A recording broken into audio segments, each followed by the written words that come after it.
everyone, welcome back to Sydney and Starlet, and if you're new here, welcome, enjoy the videos. So today, me and Sydney are going to be reading a little golden book classic, Walt Disney's Mary Poppins. So, let's begin.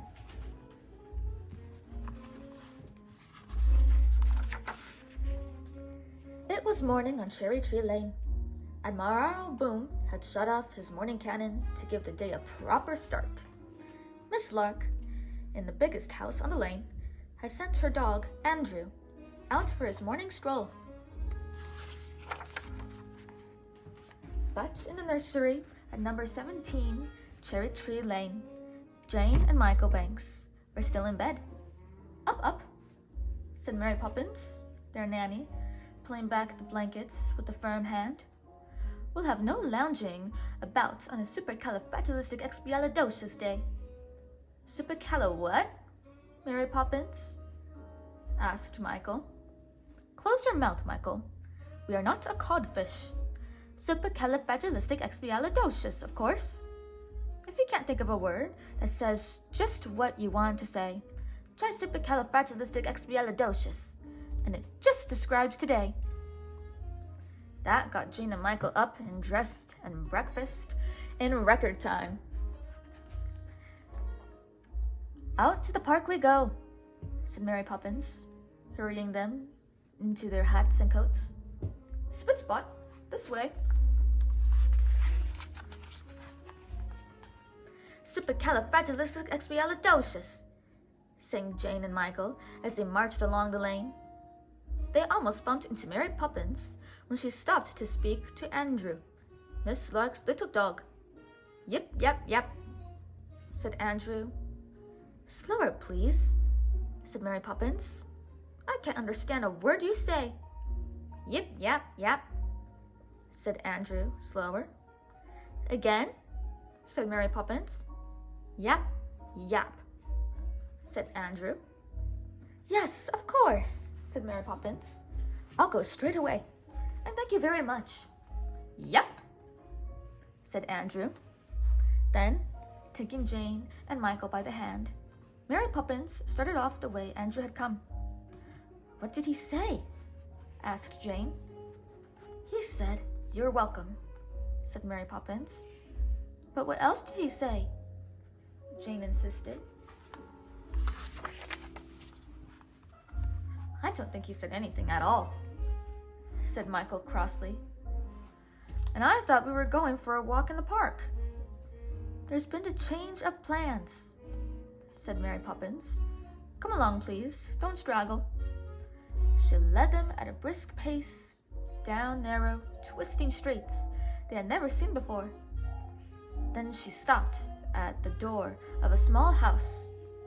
Rap, rap, went the parrot's head handle of Mary Poppins's umbrella. The door was opened by Mary's friend, Bert. How is he? Mary Poppins asked. Bert shook his head. Never seen him like this, he said. And that's the truth. Mary Poppins led Jane and Michael inside the house. They found themselves in a large, cheerful room. In the center stood a table set for tea. Bless my soul, gurgled a voice rich with chuckles. Is that Mary Poppins? I'm delighted to see you, my dear. Jane and Michael looked about. They could see no one else in the room. Uncle Albert, you promised not to go floating around again, she said. And she seems to be speaking to the ceiling. Jane and Michael looked up. There in the air sat Mary Poppins's uncle, Albert, chuckling merrily. I know, my dear, said Uncle Albert, wiping a merry eye. I tried. I did.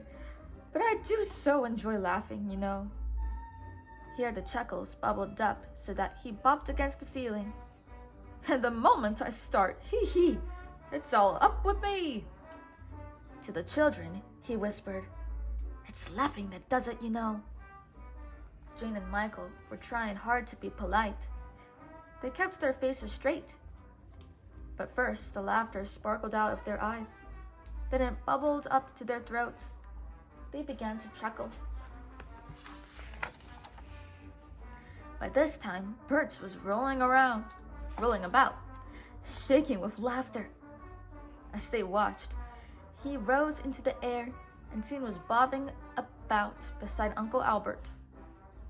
Michael's chuckles grew to a laugh. So did Jane's. Soon, they were all simply filled with laughter. It bubbled out, and they felt lighter and lighter until their feet left the floor and they floated up to the ceiling. "How nice," said Uncle Albert. "I was hoping you'd turn up. Do make yourselves comfortable, my dears. I must say, you're a sight, the lot of you," said Mary Poppins, her arms folded in a way that Jane and Michael knew meant she disapproved. "You know, speaking of sights," said Bert, "that reminds me of my brother who has a nicely cushy job in a watch factory." "Is that so?" said Uncle Albert. "What does he do?" "You know what he does?" gasped Bert, who was laughing so hard he could scarcely speak. "He stands around in this watch factory all day and makes faces." At that, all four of them roared so with laughter that they turned somersaults in the air. "I found a horseshoe today," said Bert, holding his sides. "You know what that means?" "I certainly do," said Uncle Albert. "It means that some poor horse is walking around in his stocking feet." Again, the room rocked with laughter. Only Mary Poppins looked stern. "Most disgraceful thing I've ever seen," she snapped. "Or my name isn't Mary Poppins." "Speaking of names," said Bert, "I know a man with a wooden leg named Smith." "Really?" chortled Uncle Albert. "What's the name of his other leg?" More gusts of laughter. "Now then, Jane, Michael, it is time for tea," said Mary Poppins firmly from below. "I will not have my schedule disrupted." "Oh, please stay," begged Uncle Albert. He pointed at the table on the floor. "I have a splendid tea waiting for us. If you could, manage to get the table to..." With a rattle and a bump, the table began to jerk. Then it rose through the air, cups, cakes, teapots, and all. "Oh, splendid, splendid. Thank you, my dear," said Uncle Albert. Then, to Michael and Jane, "Keep your feet back, my dears. Watch the cups and mind the jam. Next thing I'll suppose you'll be wanting me to pour," said Mary Poppins with a sigh. And up she floated, neat as you please, without so much as a smile. The others still laughed and bobbled about as Mary Poppins poured and passed the tea, with milk for Michael and Jane. "Thank you, my dear," said Uncle Albert. "I'm having such a good time. I wish you could all stay up here with me always." "We'll jolly well have to," Michael grinned. "There's no way to get down." "Well, to be honest," said Uncle Albert, "there is a way. Just think of something sad, and down you go."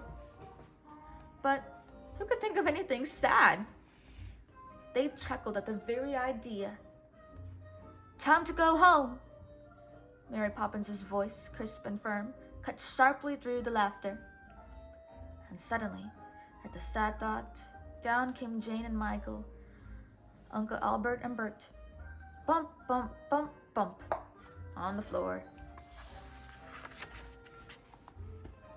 "Goodbye," said Michael. "We'll be back soon."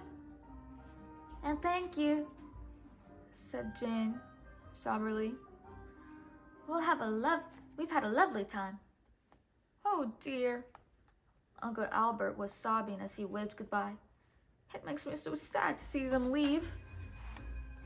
Back home, Jane and Michael tried to tell their father about the adventure. We floated in the air and had tea on the ceiling, Jane began. And there was this man with a wooden leg named Smith, Michael broke in.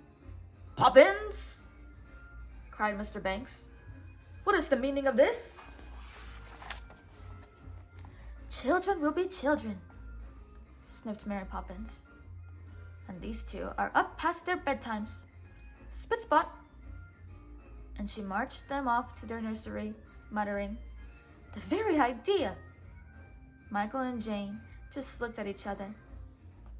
Anyway, said Jane, kicking off a slipper, it was a supercalifragilisticexpialidocious day. The end. So that is it for today, everyone. We really hope you all enjoyed it, and we will see you all in the next one. Bye-bye. Ciao, ciao. Pick out your favorite page.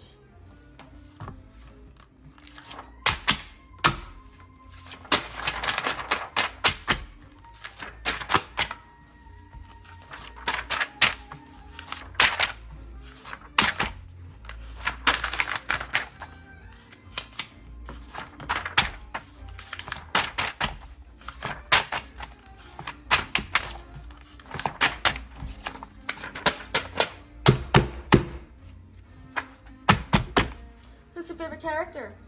Buzz. Poppins. That's a great choice. Ciao. Mary Poppins. Bye.